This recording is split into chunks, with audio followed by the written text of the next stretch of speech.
Bismillahirrahmanirrahim. Assalamualaikum warahmatullahi wabarakatuh. Alhamdulillah, wassalatu wassalamu ala rasulillah, amma ba'du. Ikhwani fillah, rahimani wa rahimakumullah. Kita lanjutkan kajian kita tentang sirah Rasulullah sallallahu alaihi wasallam. Kita sudah sampai kepada Zawaju Abdullah min Aminah binti Wahbin, yaitu pernikahan antara ayahanda Rasulullah sallallahu alaihi wasallam Abdullah bin Abdul Muttalib dengan Aminah bintu Wahbin. Disebutkan di sini kana Abdullah bin Abdul Muttalib min ahabbi waladi abihi ilaih, bahwasanya Abdullah bin Abdul Muttalib, yaitu ayahanda Rasulullah sallallahu alaihi wasallam, min ahabbi waladi abihi ilaih, anak yang paling disayang oleh ayahandanya. Falamma naja min adz-dzabhi, ketika dia lolos dari penyembelihan, karena Rasulullah sallallahu alaihi wasallam dikenal juga sebagai anak dari dua orang yang akan disembelih, atau ibnu dzabihain, yaitu orang yang disembelih yang pertama adalah Ismail alaihissalam, karena itu adalah perintah Allah subhanahu wa ta'ala kepada Rasulnya Ibrahim. Yang kedua adalah Abdullah bin Abdul Muttalib. Bagaimana cerita Abdullah bin Abdul Muttalib ini akan disembelih oleh ayahnya? Ceritanya bahwa ketika Abdul Muttalib dan anak-anaknya berhasil menggali kembali sumur Zam-Zam, dia mengeluarkan nazar, yaitu janji kepada Rabbnya. Waktu itu dia mengatakan, lau razaqanillah, kalau saja Tuhan memberikan saya rezeki asyra, yaitu 10 anak laki-laki, saya akan sembelih 1. Tentu yang akan disembelih adalah yang ke-10. Nah, yang lahir yang ke-10 itu adalah, waktu itu ayahanda Rasulullah sallallahu alaihi wasallam belum lahir ketika pengucapan nazar ini. Lahir. Nah, yang ke-10 ini yang lahir adalah Abdullah bin Abdul Muttalib. Yang ke-11, 12, 13 belum lahir. Yani Hamzah belum lahir, Abbas belum lahir. Nah, yang lahir yang ke-10 ini adalah Abdullah bin Abdul Muttalib. Dialah yang jatuh padanya nazar Abdul Muttalib. Karena ini adalah nazar, maka Abdul Muttalib harus melaksanakannya. Demikian pula nazar di zaman sekarang di syariah kita, nazar dari zaman jahiliyah sampai nazar di syariah kita juga wajib hukumnya dilaksanakan. Nah, Abdul Muttalib ingin melaksanakan nazar dia ini. Dibawalah anaknya Abdullah ini akan disembelih, dan kabarnya sudah mulai tersebar di kalangan orang-orang Quraisy bahwa Abdul Muttalib akan menyembelih anaknya yang bernama Abdullah. Di saat dia membawanya, dicegat oleh orang-orang Quraisy. Di antaranya mereka berkata, "Ila ain? Mau kemana?" Dia mengatakan, "Saya afi binadri. Saya akan menuntaskan nazar saya, yaitu menyembelih Abdullah." Orang Quraisy mengatakan, ini bahaya. Nah, ini bahaya. Di antaranya di situ ada namanya Al-Mughirah ibn Abdullah dan beberapa orang Quraisy. Dia berkata kepada orang-orang Quraisy di sekitarnya, ini bahaya. Karena Abdul Muttalib ini dikenal orang yang tegas di dalam segala keputusannya, dan dia juga orang yang suka nazar. Kalau orang ini dibiarkan menyelesaikan nazarnya, maka akan habis anaknya. Wa qala al-Mughirah, wallahi la tadhbahu. Demi Allah katanya, la tadhbahu abadan hatta nu'dhira bih. Engkau tidak boleh menyembelihnya sampai hatta tu'dhira fih, sampai engkau tidak mampu menebusnya dengan yang lain. Fa in kana fida'uhu bi amwalina fadainah. Kalau saja memang harta Quraisy ini semuanya harus menebus Abdullah, kita akan tebus katanya. Tapi jangan disembelih.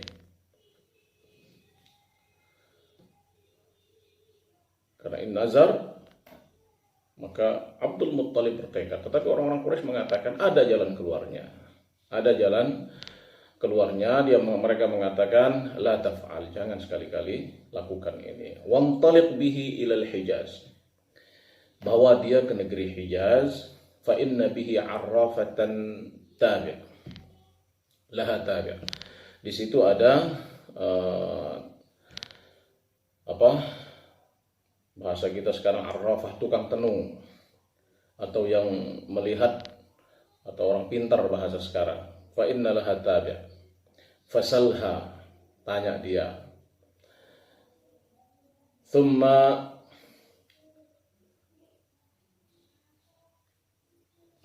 fasalha tujibka, tanya dia maka dia akan memberikan solusi. Dibawalah Abdullah ini ke Arrafah tadi, diceritakan begini. Arrafah itu menjawab mengatakan, kam tabdi Quraisy, biasanya orang Quraisy menebus yang seperti ini berapa? Orang-orang Quraisy mengatakan biasanya kami 10 onta. Oh kalau gitu, kata tukang tenung perempuan ini, kalau begitu tebus dia dengan 10 onta. Dan bawa kayu ini, dikasih kayu 2 biji. Nah, ditulis di situ nama Abdullah dengan nama onta. Bikin undian, dikocok dengan bambu begini, bikin undian. Siapa-siapa yang keluar, ya, kalau keluar Abdullah, ya anakmu ini, maka tambah tebusannya sampai Tuhanmu menerima. Sampai Tuhanmu menerima. Kocok-kocok sampai Tuhanmu menerima. Baik, kalau begitu mereka menerima itu dan mereka kembali ke Makkah dan dilaksanakan apa yang menjadi petunjuk orang pintar tersebut. Dibawa onta 10, kemudian kayu yang 2 itu dimasukkan ke dalam bambu, dikocok begini, diundi, ya, keluarlah nama Abdullah. Mereka tambah lagi, tadinya 10 menjadi 20. Begitu juga diundi lagi, keluar lagi nama Abdullah. Sedangkan Abdul Muttalib itu di bawah berhalanya itu berdoa begini, ya Rabb, ya Rabb, wahai Hubal, wahai Hubal, ya jangan Abdullah, jangan Abdullah. Keluar juga nama Abdullah lagi. Yang ketiga kali masih keluar nama Abdullah. Yang keempat kali masih keluar nama Abdullah. Sudah 40 onta. Yang kelima kali masih keluar nama Abdullah. Yang keenam kali masih keluar nama Abdullah. Yang ketujuh kali masih juga keluar nama Abdullah. Abdul Muttalib sudah mulai cemas. Tambah lagi 10. Yang ke-10 juga Abdul Muttalib tetap berdoa di hadapan Hubal. Tetap juga nama Abdullah yang keluar. 90 nama Abdullah yang keluar.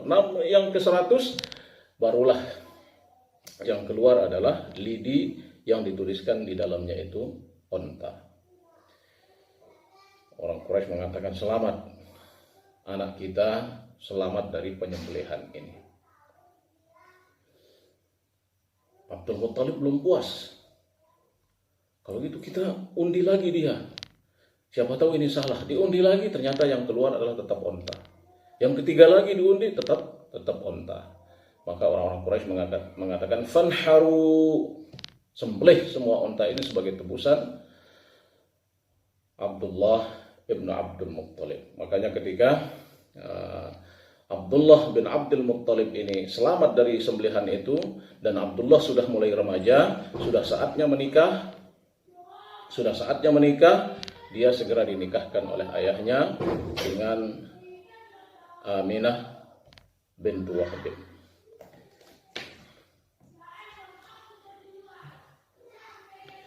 Zawajahu min ashrafi nisa'i Makkah nisa nasaban.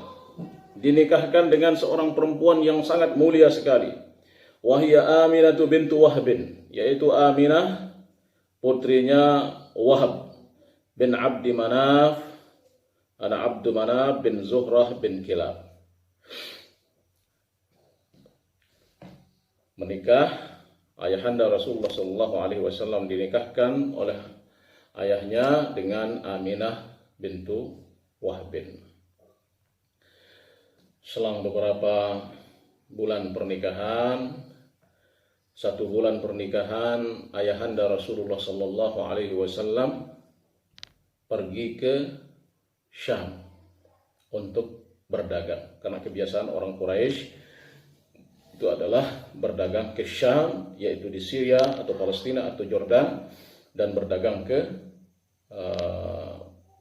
Yaman. Ada 2 destinasi perdagangan mereka, ke Syam dan Yaman. Ini disebutkan di dalam surat Quraisy. Li'ila fi Quraisy ila fihim rihlatash shita'i was-shaif. Ya, rihlatash shita' was-shaif, yaitu ke Syam dan ke Yaman. Setelah pernikahan ini, ya, setelah hubungan suami istri sudah terjadi, semuanya terjadi, Abdullah melakukan perjalanan perdagangan ke negeri Syam. Pergi, dan diketahui bahwa Aminah sudah hamil. Abdullah pergi ke Syam untuk melakukan perdagangan. Sepulang dari Syam, baru sampai Yathrib, yaitu Madinah sekarang, belum sampai Mekah, Abdullah sakit. Jatuh sakit dan meninggal di Madinah atau meninggal di Yathrib, belum sampai Makkah. Oleh karenanya Rasulullah SAW lahir sebagai yatim karena baru 2 bulan di kandungan ibundanya, ayahanda Abdullah bin Abdul Muttalib meninggal dunia.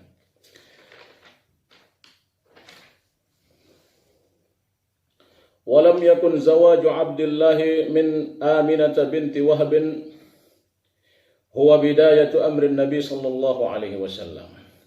Ini hikmah ilahiyah bahwa pernikahan Abdullah dengan Aminah ini hanya sebagai mata rantai daripada kedatangan Rasulullah sallallahu alaihi wasallam. Sebenarnya kedatangan Rasulullah sallallahu alaihi wasallam sudah dipersiapkan oleh Allah Subhanahu wa taala dari sejak Nabi Ibrahim alaihissalam sampai Nabi Isa alaihissalam. Ya, karena ini sudah disampaikan oleh Rasulullah sallallahu alaihi wasallam dalam sebuah hadis. Beliau mengatakan, "Ana da'watu Abi Ibrahim." Saya ini wujud dari doa ayahandaku Ibrahim.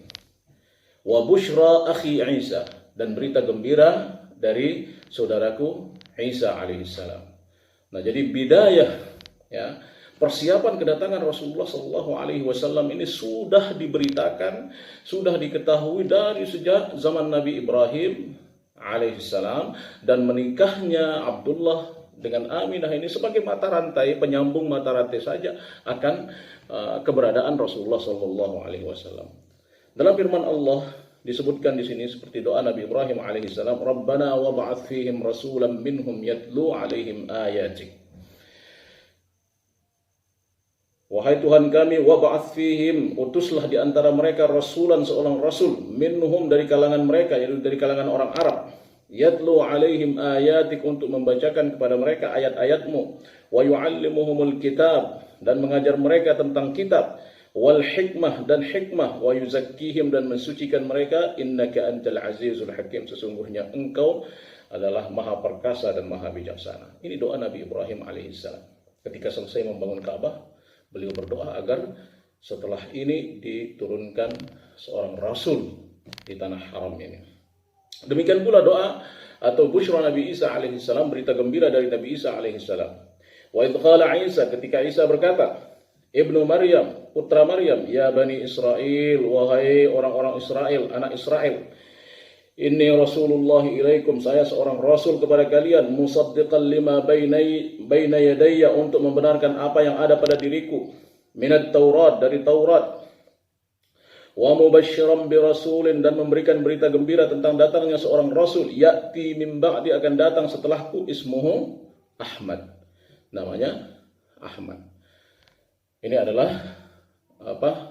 busyra atau berita gembira dari Nabi Isa alaihissalam tentang akan datangnya Rasulullah sallallahu alaihi wasallam. Sya'atil aqdar, inilah takdir Allah Subhanahu wa taala, mata rantai kedatangan Rasulullah sallallahu alaihi wasallam. Itu ikhwafillah tentang pernikahan ayahanda Rasulullah sallallahu alaihi wasallam, Abdullah dengan ibundanya Aminah bintu Wahbin. Wallahu ta'ala a'lam. Kita lanjutkan nanti insyaallah episode berikutnya tentang kelahiran Rasulullah sallallahu alaihi wasallam. Sekian, wassalamualaikum warahmatullahi wabarakatuh.